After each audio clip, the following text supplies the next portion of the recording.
Isaac Newton, 1653an jaiotako zientzialaria, alkimista, filosofoa eta matematikaria izan zen.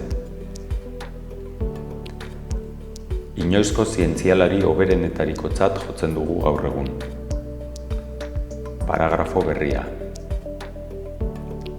Kalkuluaren sortzailea, grabitatearen legearen aurkitzailea eta mekanika klasikoko legeen asmatzailea da. Editatu. Juan Lau esaldi ezkerrera. Ezabatu eskuineko bi hitzak. Deletreatu.